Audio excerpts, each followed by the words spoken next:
presento de nuevo, ¿por qué no? Está con nosotros Lucía Scuro, oficial de Asuntos Sociales de la División de Asuntos de Género de la Comisión Económica para América Latina y el Caribe, CEPAL. Bienvenida, Lucía, la voz de los que sobran.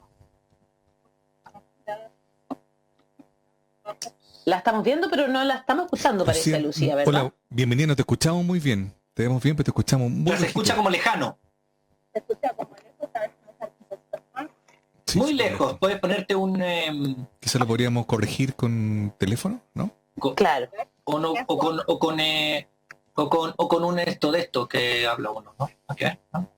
Tu micrófono se escucha muy lejano. ¿Audífono? A ver, Sí, puede ser. ahí te voy.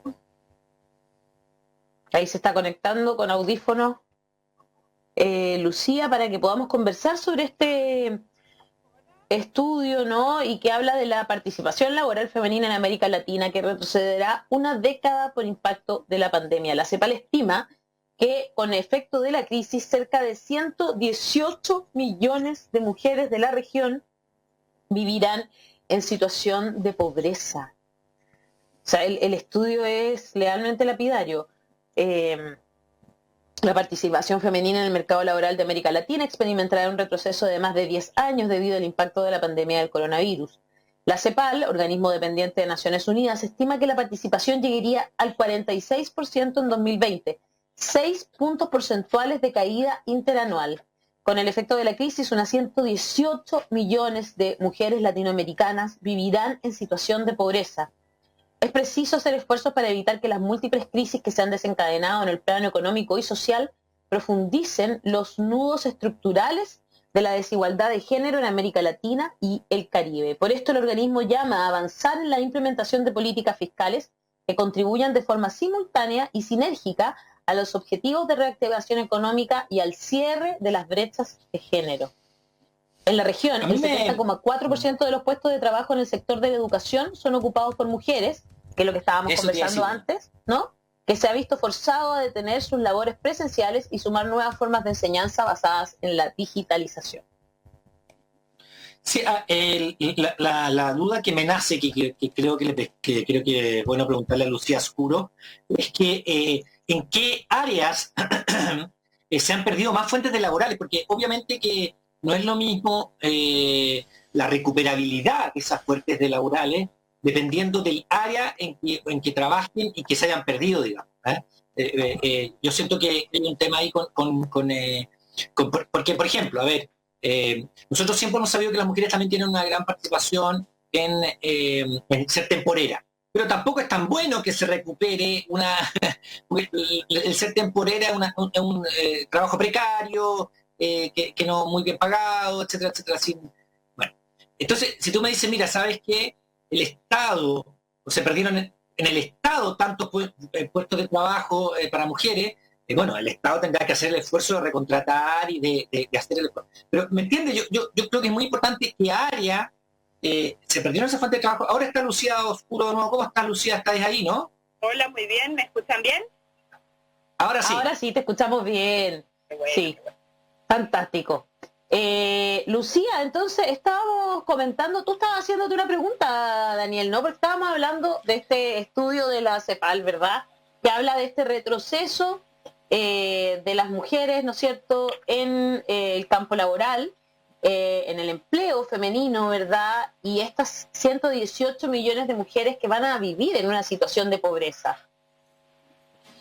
Sí, yo preguntaba, Cuéntanos un poco Lucía, sobre el estudio primero, ¿no? Bueno, sí, el estudio primero y un después... poquito sobre el estudio y eso. Sí. Y después entramos en las preguntas. ahí está. Me siguen escuchando bien, ¿verdad? Perfecto. Sí, te escuchamos fuerte bien. y claro. Genial. Yo hace un rato ya entonces que lo estaba escuchando, entonces, bueno, escuché ya la introducción y lo escuchaba a Daniel con las interrogantes.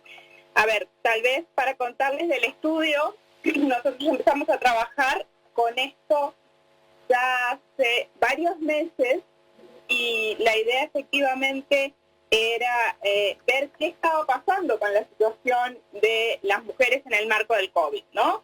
En principio, la primera cifra, digamos, que es bien importante tener presente, es que las mujeres son más de casi el 60% de las empleadas en los sectores más golpeados por esta crisis. Entonces, claramente ahí tenemos un efecto diferencial sobre las mujeres. Y esto es el comercio, el turismo, la manufactura, pero sobre todo un cuarto sector que muchas veces no se menciona en otros estudios, que tiene que ver con el empleo en casas particulares, o sea, el trabajo doméstico remunerado, donde el 95% del empleo es de mujeres, es femenino. Y entonces, un poco enganchándome con lo que planteaba Daniel al principio, este va a ser uno de los sectores más fuertemente afectados. Imagínense que en países como Colombia, como República Dominicana, ha caído el empleo en ese sector en casi la mitad. Quiere decir, casi la mitad de las personas que estaban en ese sector salen de la fuerza laboral. Y eso quiere decir mujeres, ¿no? Estamos hablando de un sector que emplea, como les decía, más del 90%, 95%, dependiendo del país, de la región, de mujeres. Entonces, claramente hay efectos distintos si miramos los sectores. Y si miramos el conjunto de los sectores más afectados, tenemos una fuerte proporción de mujeres, pero si miramos otros sectores como el trabajo doméstico, el empleo en casas particulares, claramente tenemos un fuertísimo impacto sobre las mujeres.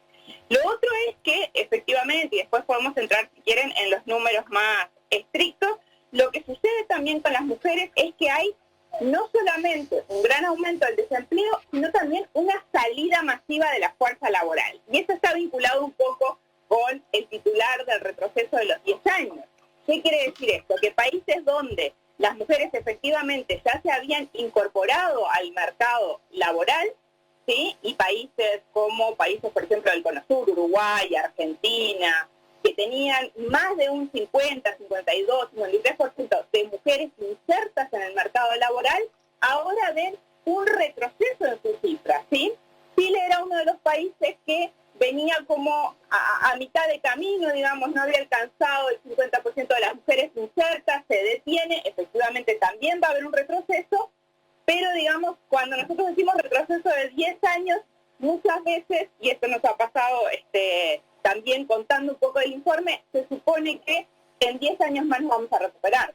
Pues no necesariamente, hay sectores, espacios, digamos, del empleo que se pierden y donde para las mujeres es muy, muy difícil recuperar. Entonces, no necesariamente en el 2030 vamos a poder alcanzar esas mismas cifras, sino es que trabajamos con políticas muy potentes de recuperación del empleo para las mujeres. ¿Sí? ¿Lucía? Sí, perdón, dime. Nada, bueno, qué bueno poder escuchar estos datos y poder aportar un poquito más también para que tú puedas desarrollar, pero una de las mayores ironías de esto que tú estás describiendo es que en el contexto de pandemia son en su mayoría mujeres las que integran el cuerpo de salud y las que han hecho frente a la situación más riesgosa. Pero hay un estudio que dice que de un 100% de personas que trabajan en el mundo de la salud, un 72% son mujeres, digamos, ¿no? Con situaciones precarias, ya sabemos en esta situación de particular estrés por estar enfrentando lo que están enfrentando. Entonces, no deja de ser otro de esas crueles ironías, ¿no? De este panorama que tú ya estás describiendo. Exacto. Y además, Mauricio, efectivamente, no nombré el sector de la salud y de la educación, porque efectivamente no son los sectores golpeados por el desempleo, sino que tienen otras características. Y pensando en el empleo de las mujeres, como tú decías en el caso de la salud, y para Chile el 73% de las personas empleadas en la salud son mujeres.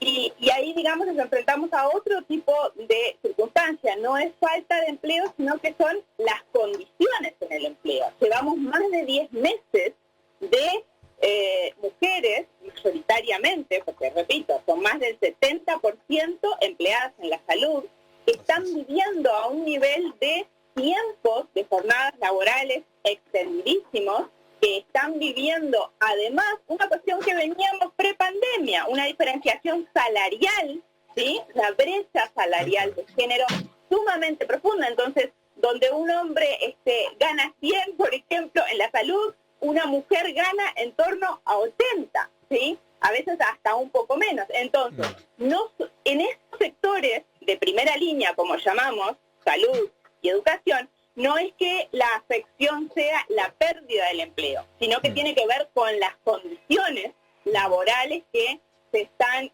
generando y que venimos arrastrando pre-pandemia en el caso de la brecha salarial y se intensifica con lo que son los niveles de estrés y intensidad de las jornadas laborales. En el caso de las mujeres, además, siempre con esta doble carga o sobrecarga del trabajo no remunerado. Llega la doctora, llega la enfermera después de 10, 12 horas de trabajo, con el estrés profundo de llevar también el virus a su casa, y después de un súper aseo, además tiene que planificar, pensar si los niños hicieron la tarea, si se pudieron conectar ese día, qué se va a comer, si se hizo el pedido al supermercado o si tiene alguien que ir a buscar alimentos al otro día. Y en el mejor escenario, tener una vivienda con, por ejemplo, la cobertura básica que permita que el resto de la familia siga funcionando. En otros empleados, por ejemplo, también del sector de la salud, donde los salarios son más deprimidos aún, estas mujeres llegan a resolver cosas desde reparaciones del hogar hasta cuestiones de infraestructura y de alimentación muy básicas, y como digo, con la carga de una brecha salarial, ¿no? Sabiendo que colegas varones están ganando a veces un cuarto, 15% más de lo que ellas ganan. Entonces acá tenemos un sector de primera línea con este problema de la segmentación y de la brecha laboral. Eso sí, pasa, o sea, en todo el mundo son perdona Daniel, son como de primera línea ese tipo de, ¿no es cierto?, de oficios, de profesiones que realizan las mujeres. Pero ¿había condiciones que hacen a América Latina más frágil, a condiciones anteriores a la pandemia? Sin lugar a duda. Las mujeres están insertas en la informalidad, que ya es un problema para América Latina, en muchísimo mayor proporción, ¿sí? Y tenemos, digamos, todo lo que llamamos estos empleos o estas formas de obtención de ingresos que son extensiones de las tareas tradicionales y de la división sexual del trabajo. Y les voy a poner un ejemplo. Las mujeres que cocinan en su hogar y hacen comida extra para vender y para tener una forma de generar ingresos propios, ¿sí? Y que muchas veces tiene que ver con la extensión de alguna de las tareas que socialmente está asignada y que las mujeres realizan hacia afuera en el marco de la informalidad, sin tener una seguridad social, sin tener un horario, sin tener condiciones laborales más que su propia casa, y salen a la venta de esos alimentos, de esa ropa, si fuera, de cuestiones que muchas veces están asociadas a estas primeras tareas no remuneradas y que caen sobre los hombros de las mujeres para mantener el bienestar de la familia, ¿sí? Entonces, la informalidad y la extensión de muchas de estas tareas que en el marco del hogar se hacen sin remuneración y que cuando las volcamos al mercado tienen una remuneración, muchas veces por debajo del valor de mercado, sin seguridad social o sin condiciones decentes de trabajo para las mujeres, son un problema prepandemia, que se acentúa, sí, como tú decías, en distintas medidas. Por un lado, con los meses de confinamiento, porque esas mujeres ya no pueden salir, por ejemplo, a vender la sobreproducción de alimentos, si fuera ese el caso, porque efectivamente el trabajo en informalidad, que es uno de los grandes problemas que vive América Latina, con las medidas de confinamiento, con las medidas, digamos, de restricciones de movilidad, queda claramente hackeado, ¿sí? Y acá las mujeres efectivamente son, digamos, parte de este sector o de esta modalidad de empleo, de obtención de ingresos, que es la informalidad y que pesa mucho en la región. Por otro lado, esto que decíamos también de la invisibilidad muchas veces, porque muchas veces está esto asociado a extensiones de tareas que pueden tener que ver con cuido a los míos, pero también traigo 2 o 3 de los vecinos y cuido de las vecinas, ¿no? Y cuido a los propios y cuido a 2 o 3 ajenos, ¿no? El cuidado, digamos, más informal o más en esta línea entre lo familiar y lo comunitario, que a veces es a través de una remuneración, pero que también en el caso de la pandemia implica sobreexigencia, por ejemplo, de condiciones de cuidado de salud, de higiene, de trato con niños, que claramente tienen un adicional que no está regularizado, que no está además valorizado, ¿sí? Entonces creo que acá lo que venía prepandemia con cómo se agudiza en el marco de las necesidades, ¿sí?, de confinamiento y de restricciones de movilidad que nos pone la pandemia. Yo quiero preguntarte una cosa, Lucía. Tú mencionaste lo que yo he leído acá, o sea, lo que he escuchado, 4 aspectos que son muy importantes, ¿no? El trabajo doméstico remunerado, que ha bajado muchísimo por la pandemia, salida del mercado laboral, salida lisa y llanamente, mujeres que estaban dentro y salieron, la brecha salarial, una jornada laboral muy extensa porque se suma al trabajo externo, el trabajo en la casa, el trabajo de cuidado, alimentación, lavado de ropa, etcétera, etcétera, y la informalidad en mayor proporción, además de la extensión de tareas no remuneradas. Ok, yo veo esto, y como tú bien decías al finalizar, son problemas que vienen desde antes de la pandemia, que se agudizan durante la pandemia. La pregunta es, ¿por qué se considera que va a costar que vuelvan esos trabajos a desarrollarse? No estoy diciendo que sea bueno, que lo informal y todo, pero bueno, por de pronto que alguien reciba remuneración, aunque no tenga imposición, etcétera, no sé, es mejor salir si le sirve para vivir, vender cosas, pero ¿por qué creen que va a demorarse en volver ese porcentaje de mujeres trabajando? Si igual, si uno las piensa, todas estas cosas deben también volver. O sea, la señora que tenía una trabajadora de casa particular va a volver a contratarla, la señora que compraba comida a la vecina la va a volver a hacer. A ver, sabemos si va a volver a contratarla o no. Claro, no, la bola de cristal, no, todavía no, pero bueno, vamos claro, mirando sobre las proyecciones, digamos, ¿no? Y como tú decís claramente, cuando empieza el desconfinamiento, la mayor flexibilidad de la movilidad, claramente hay reactivación de sectores informales. ¿Por qué yo digo esto de que para las mujeres puede llevar más de 10 años? Porque un montón de cosas, varias cosas que se habían salido o que tenían cierta organización en el espacio público y que tienen que ver, por ejemplo, con la configuración de los cuidados de la salud y de la educación, se desconfiguraron absolutamente y vuelven al marco de la responsabilidad de los hogares, siendo las mujeres las principales responsables. Entonces, te voy a dar un ejemplo súper básico, pero si prendiéramos la llave de la industria manufacturera que se apagó en marzo en la esquina de cada barrio, o si prendiéramos, digamos, la autorización de que ahora las personas que vendían en tal o cual lugar pueden salir a hacerlo, los hombres probablemente van a tener muchísima mayor disponibilidad porque van a salir de su casa a 7:30 de la mañana, van a regresar 7:30, 8 de la noche, ¿sí?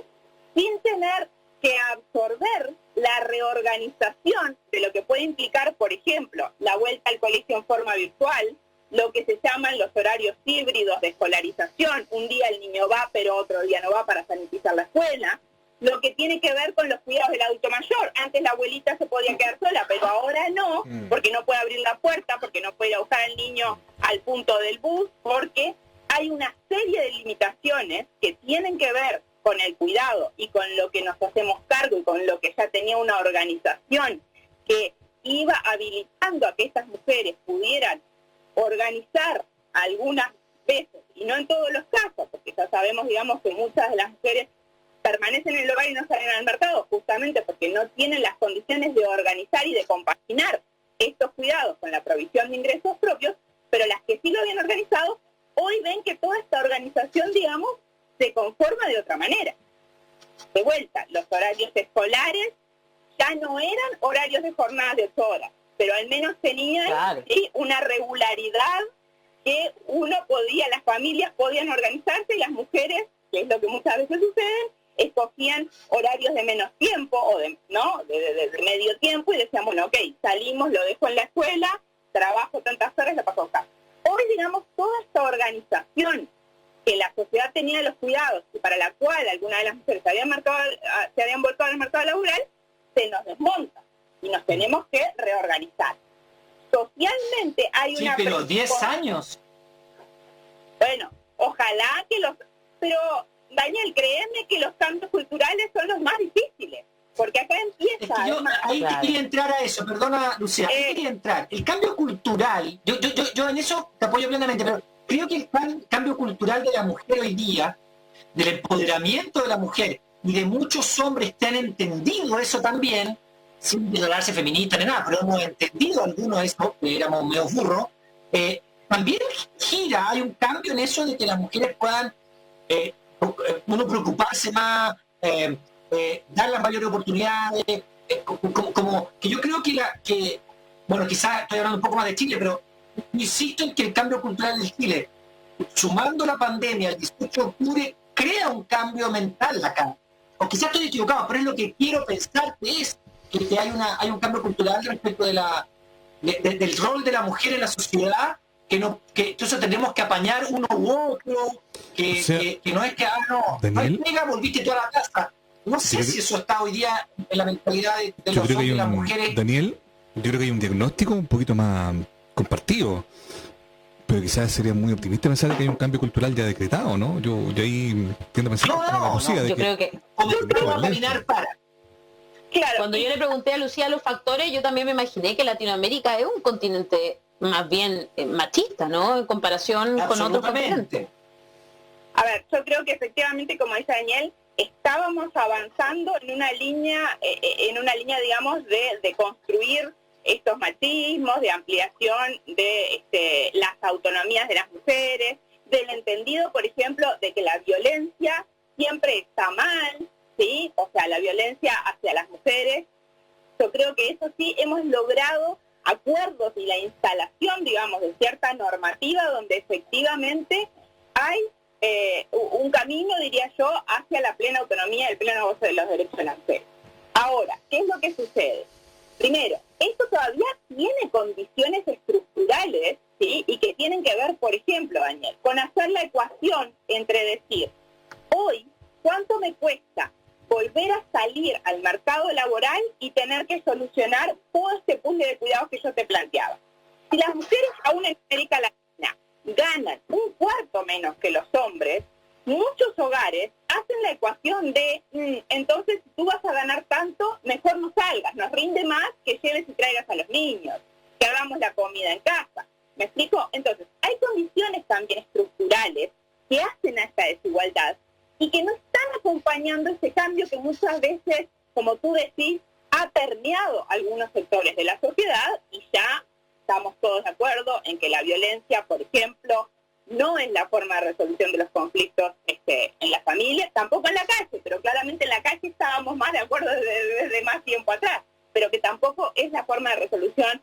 Estamos de acuerdo en que las mujeres tienen que tener los mismos derechos para salir al mercado laboral, tienen que tener el mismo acceso a las propiedades, por decirte algo, o a los créditos, etcétera. Ahora, sí, sigue siendo más difícil, sigue habiendo estas brechas estructurales donde, por ejemplo, para mí, como mujer, acceder a un crédito aún es más difícil que para mi marido, porque yo entro a un banco y se detonan en la mente de los propios ejecutivos de cuentas o de los propios funcionarios de los bancos, no porque sean buenos o malos, sino porque estructuralmente la sociedad todavía entiende que las mujeres necesitan, por ejemplo, el respaldo de la sociedad conyugal o que necesitan garantías, digamos, distintas a las de un hombre que entra y parece que ella entra, pide un crédito y va a ser un empresario exitoso, ¿sí?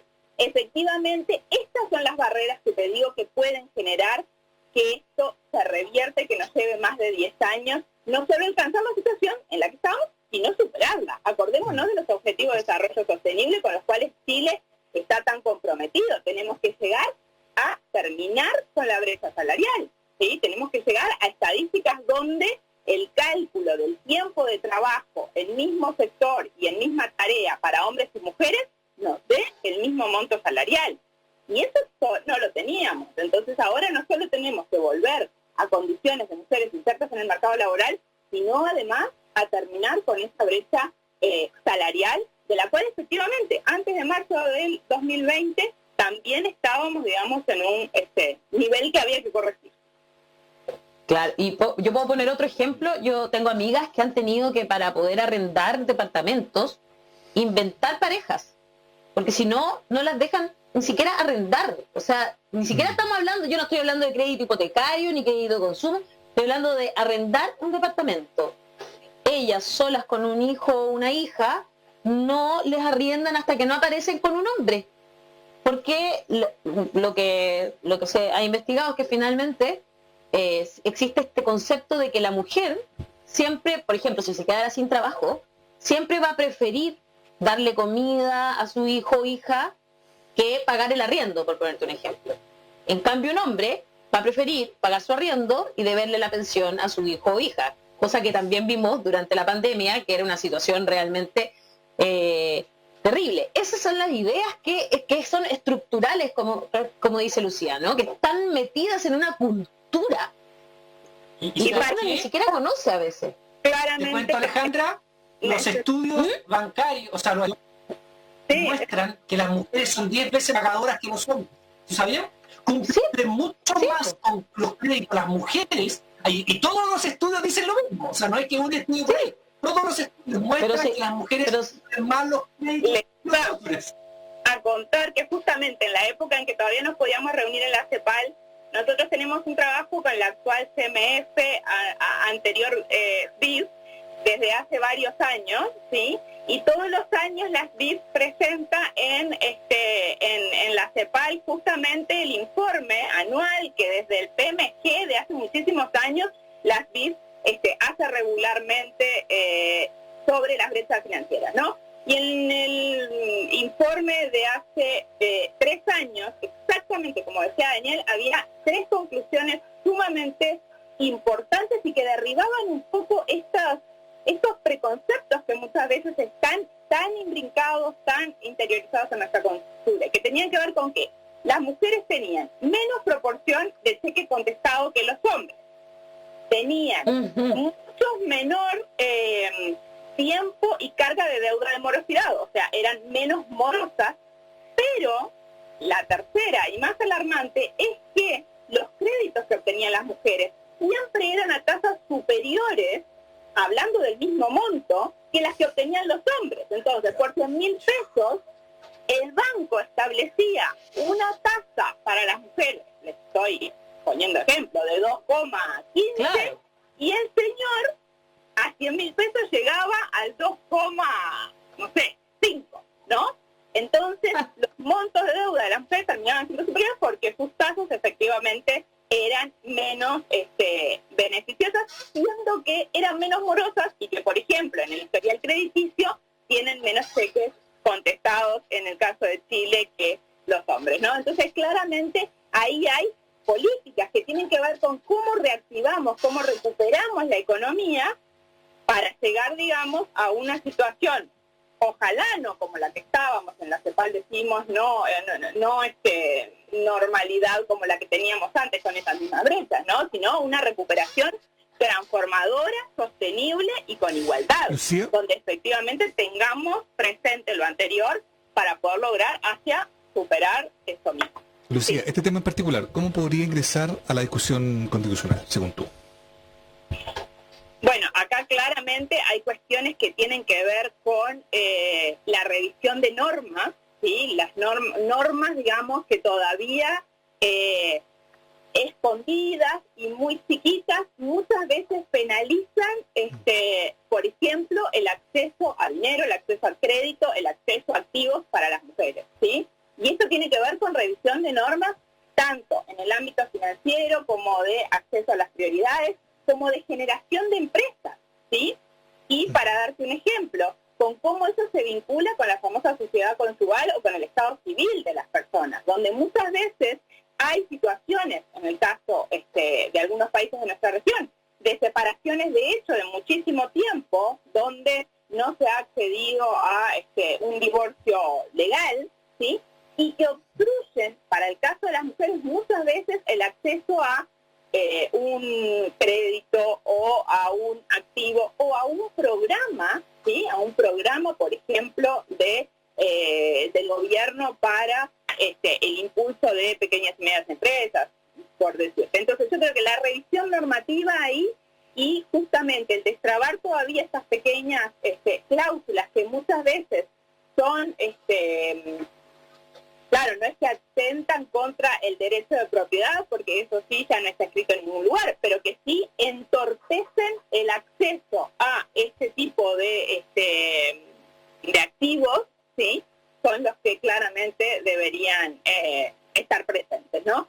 Y desde el punto de vista de la CEPAL, bueno, la transformación, digamos, de lo que es la división sexual del trabajo, la transformación profunda de entender quién es responsable y quién se hace cargo de la sostenibilidad de la vida. Claramente nuestra secretaria ejecutiva planteaba en la conferencia de prensa de la semana pasada, la situación de la presentación del informe, que tenemos que ir hacia una sociedad del cuidado, donde efectivamente la sostenibilidad de la vida sea una responsabilidad, no solamente Estado, mercado, familias, comunidad, sino también en el ámbito de los hogares y de las familias entre los hombres y las mujeres. Y como decía Daniel, yo creo que para sectores donde ha habido las condiciones y una infraestructura básica, ha habido la posibilidad tal vez de reflexionar y de decir, bueno, no, entonces, por decirte algo, nos hacemos cargo en forma equilibrada de las tareas de los niños, conectamos un día tú y un día yo, a los niños al computador, les llevamos los alimentos al suegro, al papá, a la mamá,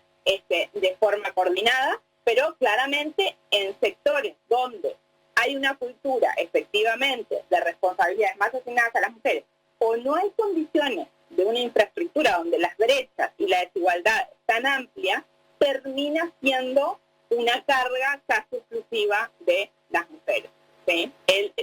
La sostenibilidad de la vida, en definitiva, el bienestar de los miembros dependientes, sean niños, sean adultos mayores, sean personas con discapacidad, sean personas enfermas.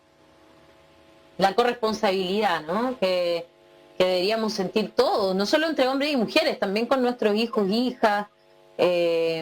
No sé, ahí hay mucho que es cultural y que hay que ir cambiando. Tenemos varios comentarios de esta hora. En Facebook, Cecilia Espinosa dice: muchas de esas pérdidas, se refiere a los empleos, son también porque la mujer no tiene con quién dejar a los niños. Ahí hay un concepto que hay que cambiar, pues, porque las familias no tienen dónde dejar a los niños, con quién dejarlo, porque podría ser la mujer o el hombre el que se quede con los niños. En YouTube, Omi dice: la mejor forma de terminar con la violencia contra la mujer es tener igualdad en derechos y remuneración laboral. En YouTube, Pramsil dice: el machismo sigue imperando y resistiendo el cambio. Y en Facebook, María Soledad Vergara dice: el Estado mísero no quiere invertir en las personas comunes, pero sí solventa a los empresarios y subsidia a instituciones que lo único que hacen es angustiar más a la población. Algunos de los comentarios a esta hora a través de nuestras redes sociales. Me parece súper interesante esto que estamos conversando, Lucía, porque tiene tantas aristas distintas, ¿no? Para justamente vincularlo a uno de estos comentarios, una de las cuestiones que también propone la CEPAL es justamente mirar la economía del cuidado como un sector de dinamización y de posible recuperación económica, ¿sí?, de la economía en su conjunto. La economía del cuidado claramente tiene una delimitación de sectores y actualmente tiene esta división entre hombres y mujeres. Ahora, mirar hacia la economía del cuidado como un sector para potenciar la recuperación económica es una de las propuestas de la CEPAL, diciendo: generemos en estos sectores del cuidado justamente empleos, por ejemplo, en condiciones decentes, sin brechas salariales de género, y habilitemos a que todas aquellas mujeres que efectivamente quieran participar del mercado laboral tengan condiciones para hacerlo, teniendo lugares o soluciones de cuidado de calidad, seguras, porque claramente cuando no tenemos un sistema de cuidado, no tenemos un sistema de protección social que nos da seguridad en términos de calidad, de dedicación, de higiene, obviamente puede haber, digamos, una elección de decir, bueno, no, me quedo y lo dejo en mi casa porque en mi casa está seguro. Entonces, la economía del cuidado implica empleo de calidad para quienes trabajan, pero también implica estos derechos y esta seguridad respecto a la calidad de la atención, a la higiene, a las condiciones en las cuales los niños, las personas adultas mayores, las personas con discapacidad son cuidados. Y claramente en la economía del cuidado vemos la potencia de un ámbito más de la economía que puede favorecer a esta recuperación transformadora, donde claramente después de esta pandemia toda la economía en su conjunto va a tener profundos cambios en sus sectores, ¿sí? Muy bien. Ahí es una forma, ¿no es cierto? Bueno, y yo también creo que la economía del cuidado va a estar en la Convención Constitucional, sobre todo por la paridad, ¿no? Son algunos de los temas que las mujeres feministas queremos llevar a la Constitución y creemos que se tienen que conversar. Así que yo tengo mucha esperanza en ese sentido y espero que lo logremos así también. No sé si tú tienes esperanza en ese sentido, Lucía. Esperemos que sí. Claramente la instancia de la constituyente va a ser un ámbito también para democratizar muchísimos debates, ¿sí? Muchísimos debates que en alguna medida no es que sean nuevos, como tú decís, ni para las mujeres ni para las feministas, pero que sí son nuevos para el debate en el marco del conjunto de la sociedad, y que sí son nuevos en términos de lo que es importante para una sociedad más igualitaria y más justa. Entonces yo creo que claramente Chile tiene una ventana maravillosa de oportunidad para debatir, para democratizar este tipo de discusiones y entender la recuperación económica desde esta forma no tal vez tan tradicional como lo habíamos visto, sino entendiendo estos sectores que efectivamente hacen a una sociedad de cuidado y a la sostenibilidad de la vida. Muchas gracias, Lucía Oscuro. Perdona. Sí, una última cosita. Lo que pasa es que yo comparto con lo que dice Lucía y lo que dices tú, en términos de que la Constitución, la visión de una igualdad de derechos tiene que permear toda la Constitución. Yo diría que hay una visión. Mira, el derecho de propiedad, por ejemplo, también tú puedes meter elementos ahí de igualdad. Pero en verdad, como cambio cultural, y me voy a aventurar por algo que es propio mío, ¿no? Ponerlo ponerlo como no implícito, sino que explícito, la igualdad en muchos capítulos. Por ejemplo, la igualdad de elecciones de los congresistas, o sea, 50-50, o sea, que el Estado deberá procurar una paridad en los cargos públicos, ¿me entendés? Eso es realmente una igualdad de derechos. Tienes que decir precisamente en la Constitución, el Estado debe procurar o debe obligadamente asegurar una igualdad paritaria en términos de todo el estamento público, por ejemplo, empresas del Estado, Parlamento, Poder Judicial, etcétera. ¿Me entiendes? Eso sí que sería explícito, y eso es lo que yo creo que hay que hacer en la nueva Constitución. O sea, perdona que me meta ahí, pero creo que eso tiene que ser permear todo y cada uno de los espacios de la nueva Constitución y la discusión que ella conlleva, digamos. No, súper de acuerdo, pero no, o sea, absolutamente, y creo que además hay muchísimos ejemplos y, digamos, y antecedentes en otros países, también miembros de la OECD, como lo es Chile, a los que justamente se puede mirar y ver cómo este concepto de la igualdad y de la paridad que hoy está discutiendo Chile tiene que ver no solamente con la división sexual del trabajo, pero también, Daniel, porque siempre la división sexual del trabajo es justamente una de las principales barreras, ¿no? Entonces, ¿cómo hacemos para que efectivamente, como tú decís, la paridad permee todas las áreas del Estado? Y creo que acá hay varias experiencias, por ejemplo, en países europeos respecto a la presencia de las mujeres en los directorios de las empresas, y no solo en las empresas públicas, también en la normativa. Yo no he dicho eso, pero me salen con cada cosa cuando digo eso. No, claro, sí. Ahora, por ejemplo, Francia está discutiendo, justamente los países nórdicos ya lo tienen, y Alemania también. Alemania dio 5 años para que los directorios de sus empresas públicas y privadas tuvieran constitución paritaria, digamos. Entonces, ahí sí, pero te ponen contra el paredón si es eso. Yo lo he dicho, pero... No, una vez me invitaron, cortito, una anécdota, pero me invitaron a hacer una charla sobre corresponsabilidad, porque una empresa pública, no voy a decir cuál, era la primera empresa pública que tenía un departamento de género. Y fantástico, ya yo preparo lo que tenía que hablar, no era tan largo, me paro y el gerente empieza a hablar él primero y dice una cosa así como, bueno, quizás nos equivocamos en algunas cosas, capaz que Alejandra me rete, me mira como que echa la talla, así, yo me río, un poco incómoda. Y luego él cuenta que dentro del departamento de género estaba el departamento de la familia. para que las mujeres pudiesen compatibilizar el trabajo con la familia.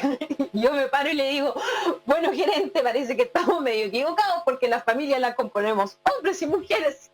Sería maravilloso que el departamento que va a hacer eso de compatibilizar pudiese hacerlo con hombres y mujeres. Y fue como un pequeño silencio. Lo dije de una manera simpática para que no sonara feo, pero finalmente era eso, ¿no? Ahí es donde hay un cambio que es más que legal, es cultural también. Es como una reflexión final que tenía. Lucía, un agrado conversar contigo esta mañana. Muchas gracias. Muchas gracias, Lucía. Esperamos que salgamos más rápido de lo que es el diagnóstico de esto en lo que estamos, ¿no?